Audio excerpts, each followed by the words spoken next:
नमस्कार, मैं हूं अंकुर और आप देख रहे हैं सत्यहिंदी.com। एक नजर अब तक की सुर्खियों पर। एशिया कप में आज यानी शनिवार को भारत और पाकिस्तान के बीच क्रिकेट मैच खेला जा रहा है।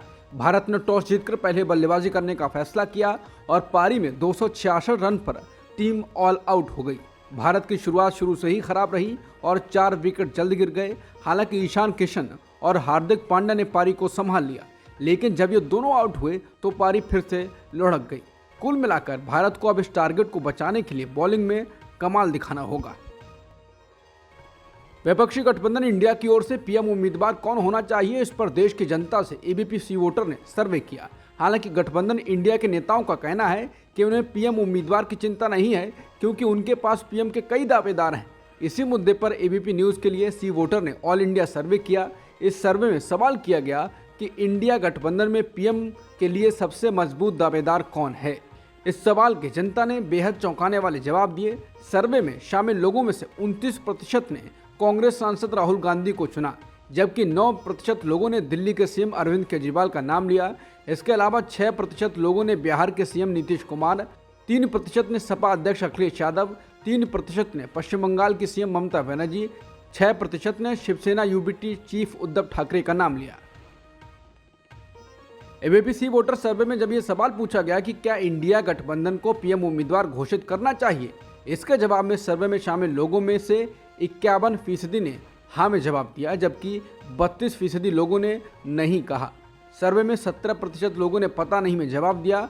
हालांकि अधिकतर राजनीतिक विशेषज्ञों का ये कहना है कि इंडिया गठबंधन तो बिना पीएम उम्मीदवार के चेहरे से उतरना चाहिए, क्योंकि बीजेपी की कोशिश रहती है कि वो चुनाव को राहुल बनाम मोदी कर दे, लेकिन इंडिया अगर बिना पीएम उम्मीदवार के लड़ेगा तो अधिक फायदा हो सकता है। कांग्रेस सांसद राहुल गांधी और बिहार के पूर्व सीएम और आरजेडी मुखिया लालू प्रसाद यादव का एक वीडियो कांग्रेस ने जारी किया है। वीडियो में राहुल गांधी राजनीति के धुरंधर माने जाने वाले लालू प्रसाद यादव से राजनीतिक मुद्दों पर चर्चा करते हुए नजर आ रहे हैं। इसके साथ साथ लालू यादव राहुल गांधी के साथ पकवान भी बना रहे हैं और इसमें लालू राहुल को रेसिपी बताते हुए नजर आ रहे हैं। राहुल गांधी की ओर से शेयर किए गए 56 सेकंड के वीडियो में कांग्रेस नेता लालू यादव से कई सवाल भी करते हैं। राहुल गांधी पूछते हैं कि आपने इसमें सब कुछ मिक्स करके डाला है, तो इसमें और राजनीति में क्या अंतर है। इसके जवाब में लालू यादव कहते हैं बिना मिक्सिंग राजनीति हो ही नहीं सकती। वीडियो में लालू यादव और राहुल गांधी के अलावा बिहार के डिप्टी सीएम तेजस्वी यादव भी नजर आ रहे हैं। बातचीत के दौरान राहुल गांधी बीजेपी को लेकर भी सवाल करते हैं और पूछते हैं कि 10 से 15 सालों में ये जो बीजेपी वाले नफरत फैला देते हैं, इसका राजनीतिक कारण क्या है। इसके जवाब में लालू यादव कहते हैं कि पॉलिटिकल भूख जो होती है वो मिटती नहीं है। भारतीय पुरातत्व सर्वेक्षण यानी एएसआई ने ज्ञानवापी के सर्वे और इसकी रिपोर्ट तैयार करने के लिए 8 सप्ताह यानी 56 दिनों का समय मांगा है। इसके लिए एएसआई टीम की ओर से जिला न्यायालय में आवेदन दिया गया है।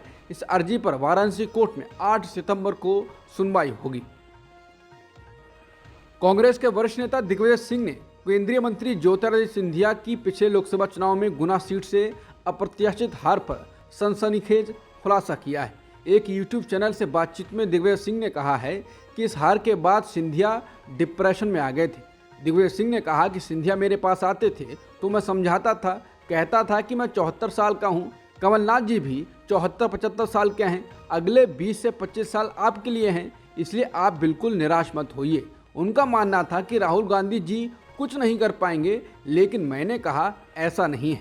कांग्रेस की जड़ें आज भी पूरे देश में हैं। गांव-गांव, शहर-शहर कांग्रेस मजबूत है और ये आइडियोलॉजिकल लड़ाई है। आप आइडियोलॉजी की लड़ाई लड़ें। उन्होंने कहा कि आइडियोलॉजी क्या होती है, आजकल पावर सब कुछ है। दिग्विजय ने कहा कि उन्होंने आखिर तक सिंधिया को कांग्रेस छोड़कर जाने से मना किया था। बीजेपी द्वारा ज्योतिरादित्य सिंधिया को सीएम प्रोजेक्ट किए जाने की संभावना के सवाल पर दिग्विजय सिंह ने कहा ये कभी नहीं होगा। उन्होंने कहा कि जितना वो बीजेपी को जानते हैं उसमें कह सकते हैं कि बीजेपी कभी ज्योतिरादित्य सिंधिया को आगे नहीं बढ़ाएगी। बता दें, ये तो आए दिन चर्चा में ही रहता है कि बीजेपी के नेता ही सिंधिया पर हमलावर हो जाते हैं, तो सीएम बनाने की बात पर बात करना अपने आप में अजीब है। मध्य प्रदेश में विधानसभा चुनाव से पहले बीजेपी को लगातार झटके लग रहे हैं। हर दिन एक बड़ा नेता पार्टी छोड़ रहा है। बीजेपी के प्रदेश कार्यालय में पार्टी से इस्तीफा देने वालों की लाइन लगी हुई है। इसी बीच बीजेपी के 9 कद्दावर नेताओं ने बीजेपी को छोड़कर मुख्य विपक्षी दल कांग्रेस में अपनी आस्था जताई है। इन 9 नेताओं में भोपाल से पूर्व विधायक उमाशंकर गुप्ता के भांजे सहित एक वर्तमान विधायक और 7 अन्य नेता शामिल हैं। बीजेपी छोड़ कांग्रेस में आए विधायक वीरेंद्र रघुवंशी ने सरकार पर गंभीर आरोप भी लगाए हैं। मध्य प्रदेश में बीजेपी से कांग्रेस में आने वाले भाजपा विधायक वीरेंद्र सिंह रघुवंशी ने प्रदेश भाजपा पर निशाना साधते हुए कहा कि अब ये भाजपा नहीं रही जो कार्यकर्ताओं की बात करती थी। आज वहां पार्टी के मूल कार्यकर्ताओं की कोई पूछ परख नहीं है। बता दें, ज्योतिरादित्य सिंधिया के भाजपा में शामिल होने के बाद सबसे ज्यादा समर्थक कोलारस से ही उनके साथ आए थे। बीजेपी छोड़ कांग्रेस में शामिल हुए कोलारस विधायक वीरेंद्र रघुवंशी ने सदस्यता ग्रहण करने के बाद मंच से ही बीजेपी के प्रदेश सरकार पर गंभीर आरोप लगाए। विधायक वीरेंद्र रघुवंशी ने कहा कि मध्य प्रदेश को भ्रष्टाचार के बोल वाले सरकार की आवश्यकता नहीं है। उन्होंने कहा, ये निवेदन मैं मध्य प्रदेश के 8.5 करोड़ जनता से करना चाहता हूँ। वसुंधरा की धार्मिक यात्रा के बाद राज्य की राजनीति में नया मोड़ ये आया कि भाजपा नेतृत्व उन्हें सवाई माधोपुर में शनिवार 1 सितंबर को यात्रा की शुरुआत करते हुए मंच पर ले आया। जबकि यात्रा का ऐलान करते समय वसुंधरा के बारे में भाजपा ने चुप्पी साध रखी थी। 4 जिलों की किसी भी यात्रा में वसुंधरा को नेतृत्व करने का मौका नहीं दिया गया, लेकिन शुक्रवार को वसुंधरा के तेवर को देखकर भाजपा नेतृत्व ने उनको शनिवार को बुलाया।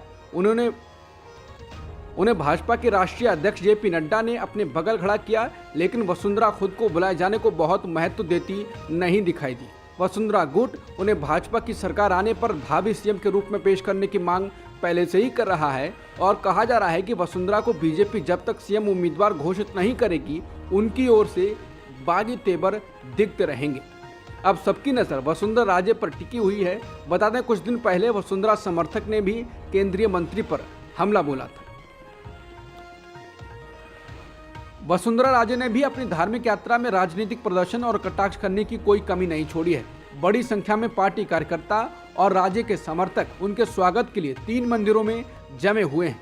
इस दौरान उन्होंने कहा कि देवताओं का आशीर्वाद और जनता का आशीर्वाद मेरे लिए बहुत महत्वपूर्ण है। अगर मेरे पास ईश्वरीय आशीर्वाद है तो मेरे रास्ते में कोई बाधा नहीं आएगी। राजे की मीडिया टिप्पणी को 4 यात्राओं में से किसी में भी उन्हें नेतृत्व की भूमिका नहीं देने के भाजपा के फैसले पर उनकी प्रतिक्रिया के रूप में माना गया है। हालांकि ये साफ नहीं है कि वो और उनके समर्थक भाजपा की परिवर्तन यात्राओं में भाग लेंगे या नहीं लेंगे, लेकिन वसुंधरा को सीएम ना घोषित करना बीजेपी के लिए मुश्किल खड़ी कर सकता है। चुनाव के आस पड़ोस होने पर जब धुर विरोधी पार्टियों के नेता एक दूसरे से मिलते हैं तो चर्चा होने लगती है। कुछ ऐसी ही चर्चाएं राजनीतिक गलियारों से लेकर सोशल मीडिया तक तेज होने लगी जब कांग्रेस पार्टी के सांसद गौरव गोगोई की मुलाकात राजस्थान की पूर्व सीएम वसुंधरा राजे से हुई। दोनों नेताओं का आमना सामना उदयपुर एयरपोर्ट लाउंज पर हो गया। बस फिर क्या था, तस्वीरें बाहर आईं तो चर्चा में आ गई। दोनों बैठकर एक दूसरे से बात करते रहे, जिसके बाद लोगों का कहना है कि वसुंधरा राजे से मुलाकात ना ही कोई इत्तेफाक है और ना ही कोई राजनीतिक शिष्टाचार। चुनाव के इतने करीब से इत्तेफाक या शिष्टाचार नहीं होते हैं। इसके अलावा गौरव गोगोई ने भी अपनी पोस्ट पर ये लिखा है कि श्रीमती वसुंधरा राजे से राजस्थान चुनाव पर बात की, जिसके बाद से सवाल उठने लगे हैं कि गौरव गोगोई और श्रीमती वसुंधरा राजे कौन सा पकवान पकाने वाले हैं। ये अभी जाहिर नहीं है, पर पकवान की रेसिपी का लेना देना हो चुका है, ये बात साफ दिख रही है। अगर सही पकवान पक गया तो राजस्थान में बीजेपी एक ऐतिहासिक दुर्गति की ओर चली जाएगी। एक देश एक चुनाव को लेकर सरकार काफी गंभीर दिखाई दे रही है। कुछ दिन पहले जिस मुद्दे पर सिर्फ चर्चा की जा रही थी, अब कमेटी का ऐलान भी कर दिया गया है। पूर्व राष्ट्रपति रामनाथ कोविंद की अध्यक्षता में बनी इस कमेटी में गृह मंत्री अमित शाह, कांग्रेस नेता अधीर रंजन चौधरी को शामिल किया गया है। अध्यक्ष को मिलाकर इस समिति में कुल 8 मेंबर्स हैं। इनके अलावा एनके सिंह, गुलाम नबी आज़ाद, सुभाष कश्यप, हरीश साल्वे, संजय कोठारी को भी शामिल किया गया है। अब ये सभी एक देश एक चुनाव वाली प्रक्रिया पर मंथन करने वाले हैं। रामनाथ कोविंद की अगुवाई में इनकी तरफ से एक रूपरेखा तैयार की जाएगी। तमाम पहलुओं पर चर्चा भी देखने को मिल जाएगी। वन नेशन वन इलेक्शन पर बिहार की डिप्टी सीएम तेजस्वी यादव ने कहा है कि एक देश एक चुनाव से पहले पीएम मोदी को वन नेशन वन इनकम करना चाहिए। बेरोजगारी है, गरीबी है, इसके लिए कमेटी बनाएं। बेकार की बात करते हैं। अभी वन नेशन वन इलेक्शन की बात कर रहे हैं बाद में कहेंगे लोकसभा के चुनाव ही होने चाहिए, राज्यों को खत्म कर देना चाहिए। फिर बाद में बोलेंगे one nation one leader, one nation one party, one nation one language, one nation one religion. ये सब बेकार की बातें हैं। पहले देश की आर्थिक स्थिति के साथ न्याय तो करें। एक तरफ जहां विपक्षी दलों के गठबंधन का नाम इंडिया रखा गया है, उसी वक्त संघ प्रमुख मोहन भागवत ने कहा है कि हम सबको इंडिया शब्द का उपयोग करना छोड़ देना चाहिए और भारत शब्द का उपयोग करना प्रारंभ कर देना चाहिए। भागवत ने असम में एक कार्यक्रम में शामिल होने के दौरान ये बातें कही। वो बोले, कभी कभी अंग्रेजी जानने वालों के सामने आपको बोलना पड़ता है तो भाषा के प्रवाह में इंडिया आ जाता है, क्योंकि उनको समझ में आना चाहिए, कोई ज़रूरत नहीं है। भागवत कहते हैं कि जो विशेष नाम होते हैं उनका भाषांतर नहीं किया जाता, दुनिया में कहीं नहीं होता। ऐसे अपना भारत देश है, सदियों से उसका नाम है। भागवत बोलते हैं, हम बोलने लिखने में हमेशा भारत कहें, किसी को समझ ना आए तो चिंता नहीं होनी चाहिए, उसको ज़रूरत है तो समझ लेगा। हमको ज़रूरत नहीं है सबको समझाने की। बता दें, शुरुआत से ही बीजेपी नेता विपक्षी दलों के नाम इंडिया रखने के बाद इंडिया का विरोध करने लगे थे। अब आरएसएस बोला है। एक बीजेपी नेता ने तो संविधान से इंडिया शब्द हटाने की मांग कर दी। राष्ट्रीय स्वयंसेवक संघ यानी आरएसएस प्रमुख मोहन भागवत ने शुक्रवार को एक बार फिर बड़ा बयान दिया। मोहन भागवत ने कहा कि भारत एक हिंदू राष्ट्र है। उन्होंने कहा कि भले ही कुछ लोग इसे स्वीकार करें या फिर नहीं, लेकिन ये सच्चाई है। आरएसएस चीफ ने ये बात नागपुर में एक कार्यक्रम के दौरान कही। आरएसएस चीफ का ये बयान ऐसे वक्त आया है जब मुंबई में ही इंडिया गठबंधन की बैठक हुई। इस बीच उनका यह बयान सियासी गर्मी बढ़ा सकता है। मोहन भागवत ने कहा कि भले ही कुछ लोग अपने स्वार्थों के चलते इसे स्वीकार ना करें, लेकिन ये सच है कि भारत एक हिंदू राष्ट्र है। यहाँ सभी लोग हिंदू संस्कृति से जुड़े हुए हैं। छत्तीसगढ़ की राजधानी रायपुर में राहुल गांधी ने पीएम मोदी और अडानी पर जमकर हमला बोला।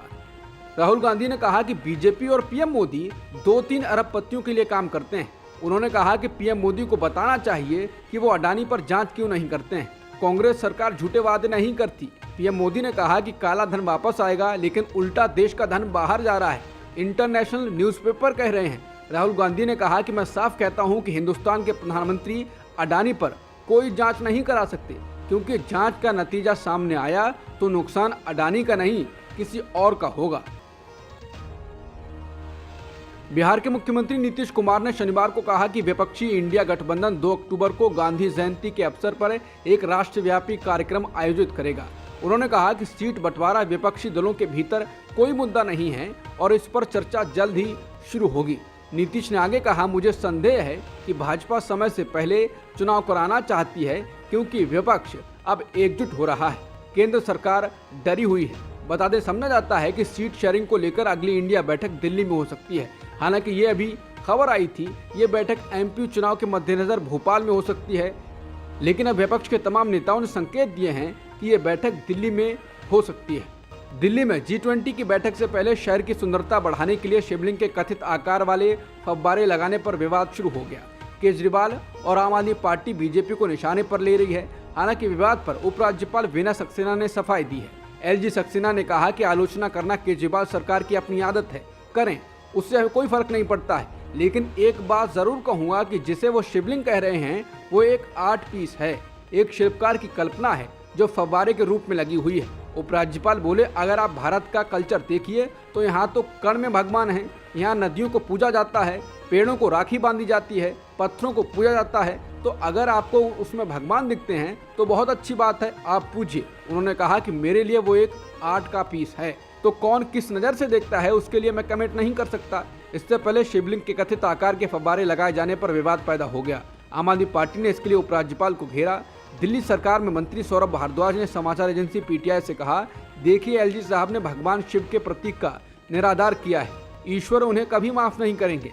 मैं कह सकता हूं कि उन्होंने जो किया है वो पाप किया है। भगवान शिव के प्रतीक शिवलिंग की जगह मंदिरों में थी, उन्होंने आज उनको चौराहों पर लगा दिया है, फव्वारा बना दिया है। भारतीय स्पेस एजेंसी इसरो ने भारत के पहले सोलर मिशन आदित्य L1 को शनिवार सुबह लॉन्च कर दिया। आदित्य L1 को आंध्र प्रदेश के श्री हरिकोटा स्थित सतीश धवन स्पेस सेंटर से लॉन्च किया गया है और 3 चरणों को सफलतापूर्वक पूरा कर लिया गया। ये यान सूर्य से जुड़े अध्ययन करेगा। आदित्य L1 सूर्य के लिए भारत का पहला मिशन है। कई देश पहले ही सूर्य के अध्ययन के लिए मिशन भेज चुके हैं। यह अंतरिक्ष यान असल में सूर्य के पास नहीं जाएगा। जहां आदित्य L1 को पहुंचना है, उसकी दूरी पृथ्वी से 15 लाख किलोमीटर है। ये दूरी पृथ्वी और चंद्रमा के बीच की दूरी की 4 गुना है, लेकिन सूर्य और पृथ्वी के बीच की दूरी का बहुत मामूली लगभग 1% ही है। अब तक की खबरों में इतना ही। बाकी खबरों के लिए बने रहिए सत्यहिंदी.com के साथ।